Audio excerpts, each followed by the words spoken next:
இந்தியாவின் பாதுகாப்பு துறையில் சமீப காலமாக மிக முக்கியமான முன்னேற்றங்கள் நடக்கின்றன. உலகில் பல்வேறு பதற்றங்களை ஏற்படுத்தியுள்ள பாகிஸ்தான் மற்றும் சீனாவுடன் ஏற்பட்ட மோதல்கள் இந்தியாவுக்கு தனது பாதுகாப்பு திறன்களை வலுப்படுத்த மிகவும் முக்கிய ஆவணமாக இருக்கின்றன. கடந்த சில ஆண்டுகளில் இந்தியா தனது பாதுகாப்பு உபகரணங்களை ஏற்றுமதி செய்யும் முன்னணி நாடாக உருவெடுத்துள்ளது. இந்தியாவின் பாதுகாப்பு துறையின் பெரும் சாதனையாக இந்தியாவில் தயாரிக்கப்பட்ட பிரம்மோஸ் சூப்பர்சோனிக் ஏவுகணை உலகுக்கு அறிமுகமானது. இந்த ஏவுகணையின் வலிமையை உலகம் கண்டறிந்தது. இப்போது இந்தியா தனது குறுகிய தூர பாலிஸ்டிக் ஏவுகணைகளான பிருத்வி 2 மற்றும் அக்னி 1 வெற்றிகரமாக சோதித்துள்ளது.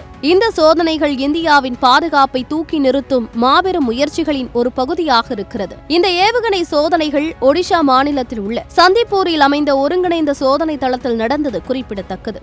இதில் அக்னி 1 ஏவுகணை அப்துல் கலாம் தீவிலிருந்து ஏவப்பட்டது. அதே நேரத்தில் பிருத்வி 2 ஏவுகணை சந்திப்பூரில் உள்ள ஏவுதள எண் 3 சோதிக்கப்பட்டது. இந்த சோதனை இந்தியாவின் மூலோபாய படை கட்டளையின் கீழ் நடந்தது என்று பாதுகாப்பு அமைச்சகம் கூறியிருக்கிறது.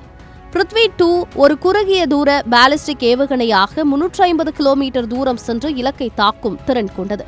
இது வழக்கமான மற்றும் அணு ஆயுதங்களை சுமக்கக்கூடிய திறன் கொண்டது. அக்னி 1 நடுத்தர தூர பாலிஸ்டிக் ஏவுகணையாக 700 முதல் 900 கிலோமீட்டர் தூரம் சென்று இலக்கை தாக்கும் திறன் கொண்டது. இந்த ஏவுகணைகளின் முக்கியத்துவம் என்னவென்றால் அவை பாகிஸ்தான் மற்றும் சீனாவின் சில முக்கிய நகரங்களுக்கான நேரடி மண்டலங்களில் தாக்கும் திறன் கொண்டதாகும்.